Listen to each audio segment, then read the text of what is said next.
Now let's study the verbs which are used in the first structure only.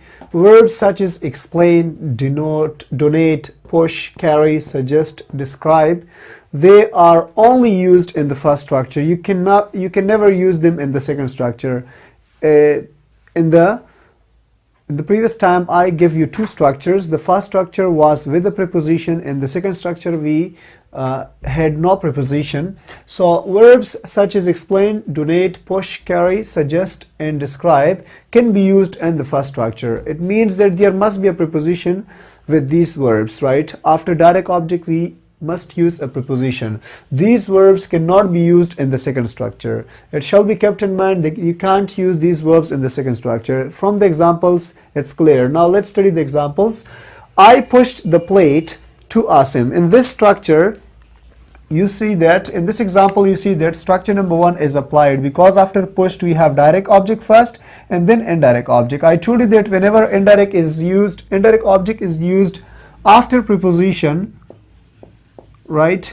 Whenever indirect object is used after preposition, so that is the first structure, and in this structure preposition is a must, right? And these verbs can be used only with this structure, right? Not with the second one. Now if you see the same example here, right? I applied the second structure, but I told you that these verbs cannot be used in the second structure. So the verb push cannot be used in this structure. Now I pushed Asim. So I brought Asim from its end position to the middle position, and I said that we can't use push in such a structure, in structure number 2. Now here I applied structure number 2, therefore they cannot change their positions, and preposition cannot be deleted from the middle. So here we have a preposition, but here we don't. Direct object is used in place of indirect object, and indirect object is used in place of direct object. So that is not possible with such verb. So you must learn about these verbs which cannot be used in the second structure. So I can't say I pushed Asim the plate. That is wrong, right, in grammar. Now look at the second example. Can you suggest a nice park to me? So if you use the word suggest, it will be used with a direct object, right? It will be used with a direct object. After direct object, a nice park, that is a direct object. After direct object we must use a preposition, and after preposition we use indirect object. We can't use indirect object instead of direct object with the word suggest, right? So if you use verb suggest, don't use indirect object after it. They cannot be followed by indirect object, right? And whenever you want to use them, so use it in the first structure. It means the preposition is a must. Don't use it in the second structure. Look at this example. Can you suggest me a nice park? So me is an indirect object, and I told you that suggest, describe, donate, push, carry and describe, plain, they cannot be used with indirect object. If you want to use indirect object, so that must be used at the end, not right after the verb, right? So can you suggest me? Why is this example wrong? Because I put indirect object right after the verb, right? Right after the verb suggest. So these 5-6 verbs, they cannot follow indirect object immediately. We must use direct object first, then preposition, and then indirect object, as it is given here. Look at the third example. Please describe your qualities to us. This example is right. Please describe. Describe is a verb. It's followed by direct object. So that is right. But if you try to bring indirect object into the place of direct object, so you're making a mistake. You can't say like that. Please describe us, because us is an indirect object, so it cannot be used after describe, right? I can't say that please describe us your qualities. Your qualities is direct object, and you use the word the describe with indirect object, so it means that it's going to be a run-on sentence. It's going to be wrong. The next example is Martin Luther King donated a sculpture to the museum. That is the previous example which I give first. Martin Luther King is a subject, donated is a verb, and I told you that these verbs are followed by a direct object first and then indirect object.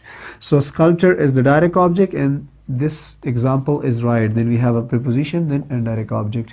But if you try to use donate, with indirect object first, then direct object, so and you want to remove the preposition, so you're going to make a mistake. That example will not give meaning, right?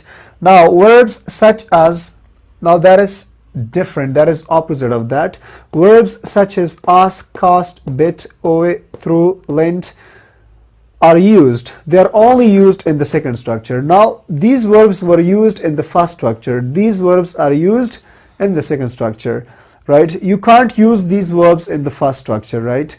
Look at the example. He asked me some questions. Now if you see, me is indirect object, right? In some questions is direct object, but here these verbs are followed by indirect object plus direct object, not by direct object plus indirect object, right? He asked some questions from me, so never use from with the word ask, right? If you use it, you are going to make a grammatical mistake. So he asked some questions is the direct object, and I told you that these verbs cannot be followed by a direct object immediately, right? First you must use an indirect object and then a direct object, and there is no need of a preposition. Look, I used a preposition from. Look at the second example. Lend me your car. Lend is a verb, it's an imperative sentence. Lend me, me is indirect object, and your car, your bike is direct object.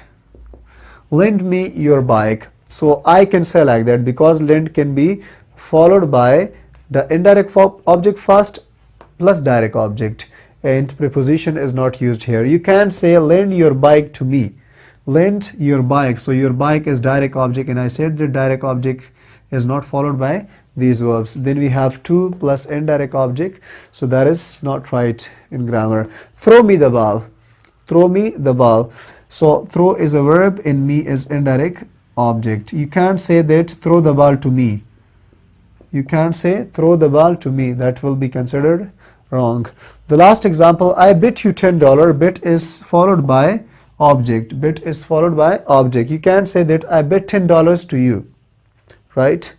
And the last example which I have, the repair cost him $100.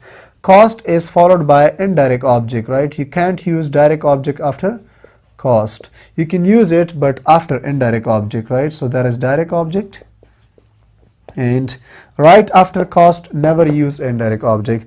That's all for dative case and object, and I hope so you learned a lot of things regarding object. What is object? It's two types. That's all for now, and see you inshallah in the next video on cases of noun. That will be the sixth case. Never forget to subscribe the channel so that you can watch the upcoming videos. Inshallah, we are going to discuss all parts of speech and the remaining grammar parts in very details. So make sure that you watch our videos and try to send the link to your friends and tell them to subscribe to the channel so that they can get the benefit from the videos. Thank you for watching. See you next time.